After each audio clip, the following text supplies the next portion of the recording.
Ini adalah GWM Haval H7 PHEV. Road dia setahun 100 lebih je. Yang ini kereta dia ataupun Haval H7 ni dia ada capable untuk masuk off-road. Andai kata ada kereta parking kat belakang, so dia tak boleh. Dia dah tak boleh dah nak buka besar macam ni. Well, kalau kau nampak brand China macam aku cakap lah, dia boleh bagi segala-gala maknanya yang kau nak. Kau nak TV 70 inci dia boleh bagi. Kau nak apa saja dia boleh bagi. Assalamualaikum dan salam sejahtera semua bagi anda yang mungkin baru jumpa channel ni, masih belum subscribe. Bantulah kita subscribe, bantulah kita tekan lonceng, follow jugalah segala social media itu, Facebook, IG, TikTok, pandai laju. Jom kita ceritakan. Nampaknya kita akan timur satu lagi SUV rugged ataupun SUV off-road yang bakal menjadi pesaing terus kepada Jetour T2. Yes, tetapi apa yang menarik perhatian abang adalah walaupun kereta dia gedabak, rugged, boxy macam ni, road tax dia setahun 100 lebih je. Sebab apa? Sebab yang ini dia gunakan 1.5 liter turbo. Tetapi yang ini ada didatangkan dengan bateri, iaitu ini adalah versi PHEV yang mana untuk full bateri dan juga full petrol yang ini boleh pergi 1000 km CLDC dan bateri saja dia boleh pergi 150 km.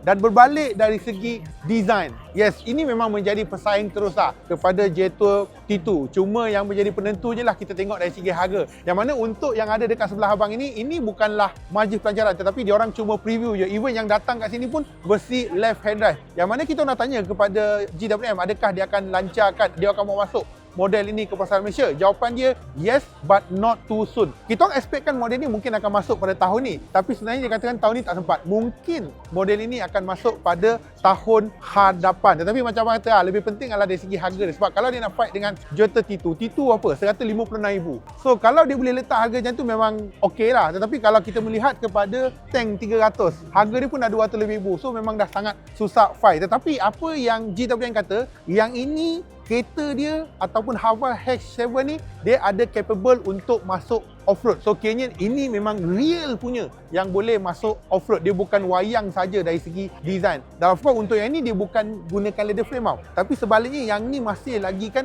jenis yang monocoque. Yes, it's a monocoque yang ni. Dan untuk dari segi design, personally kalau katanya aku, dia memang nampak boxy, memang nampak rugged lah. Especially kalau kita tengok untuk bahagian depan, memang honestly bagi aku memang nampak cantik. Dan bagi mengelakkan korang confused, Haval ni adalah salah satu sub-brand kepada GWM lah. Yang mana kalau kita tengok GWM, lepas tu bawah tu ada Haval, lepas tu bawah tu ada Ora, bawah tu ada Way. Dia ada banyak. So basically parent dia adalah GWM, sama saja.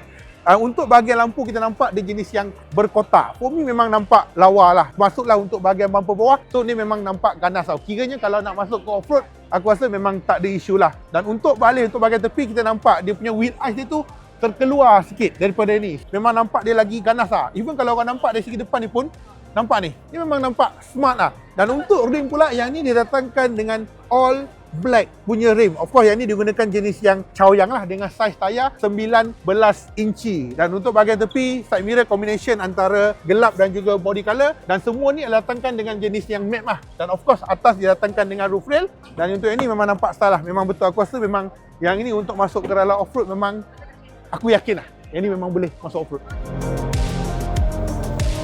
Untuk bahagian belakang, sebenarnya kau nampak dia macam seakan-akan macam tank 300 ataupun tank 500 wooden tayar dekat bahagian belakang yang ini.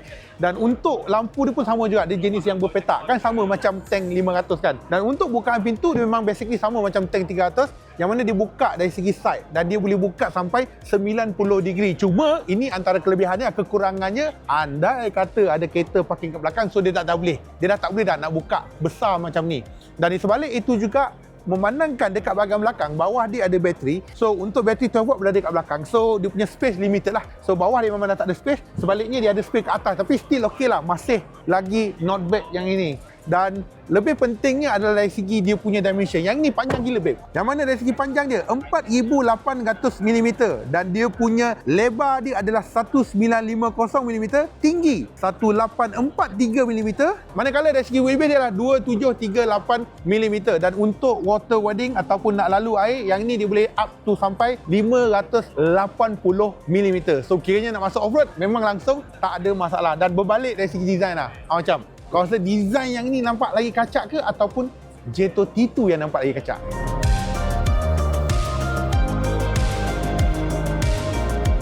Untuk bahagian dalam dia, hoi, gila, mewah gila. Kalau cakap ini adalah sebuah SUV rugged untuk masuk off-road, tapi dalam dia, Wan, masuk dalam nampak macam sayang pula kalau aku nak masuk off-road. Well, kalau kau nampak brand China macam aku cakap lah, dia boleh bagi segala-gala mak nenek yang kau nak. Kau nak TV 70 inci dia boleh bagi. Kau nak apa saja dia boleh bagi. Cuma untuk yang ni kita nampak memang dalam ni memang mewah gila with the floating screen kat sini. Memang nampak rugged. Nampak ni tengah ni boleh pegang tangan. Dan selain daripada tu, yang ini juga kita nampak ada HUD. Selain daripada tu, dekat atas pun ada satu lagi indikator yang kecil untuk menunjukkan dari segi simbol-simbol dan sebagainya lah. Dan untuk yang ni steering dia very simple, macam like EV punya steering dah. Dan untuk yang ni bahagian bawah ni adalah bottom flat yang ni, and then button-button dia macam like EV dah.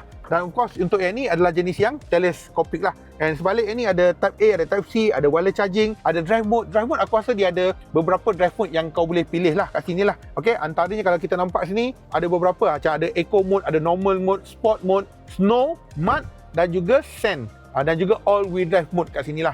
And masih lagi kekalkan dengan button-button dari segi lock differential kat sini, ada heater seat ataupun ada EPB, ada auto hold dan juga ada center armrest dekat bahagian sini lah. Dan untuk seat bahagian dalam memang warna cerah. Cerah ni bagus dia nampak mewah. Dia nampak mewah. Cuma aku takut cepat kotor saja. Itu saja. Dan sebab tu dia ada sunroof yang gila bapak besar dekat sini. Dan yes, ini adalah sebuah SUV 5 tempat duduk, bukan 7 ya.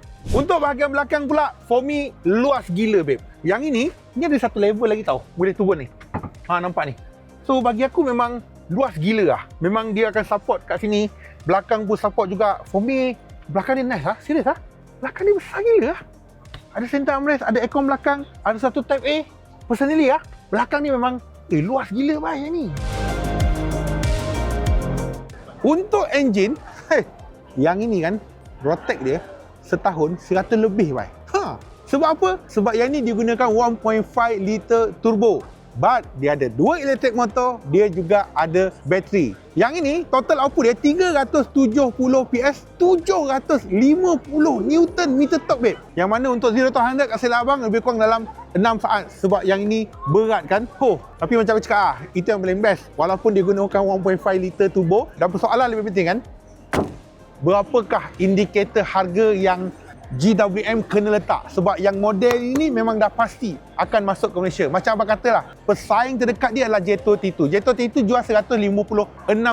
Of course yang itu adalah 2.0 liter lah. Dan sekarang nanti dia pun ada versi PHEV sebagainya. So sebenarnya agak sukar untuk GWM kalau dia nak bersaing dengan ni. Of course dia kena jual harga yang lebih kurang yang tu. Tapi for me impossible lah dia boleh jual harga macam tu. Even tank 300 pun dah 250,000. Tank 500 pun dah 300,000. Untuk yang ni aku jangkakan mungkin 200 lebih juga. Dan again lah, macam untuk harga itu, untuk indikator harga itu, adakah dia boleh bersaing dengan Jetor T2? So sampai sini saja video kita pada kali ini. Macam biasalah, ada sebarang soalan, nyatakan dekat ruangan bawah. Macam biasa, bagi anda yang mungkin baru jumpa channel ini, yang masih belum subscribe, bantulah kita subscribe, bantulah kita tekan lonceng, follow segala social media kita, Facebook, IG, TikTok, Panajo. Kita akan jumpa anda pada masa akan datang. Bye-bye semua. Assalamualaikum.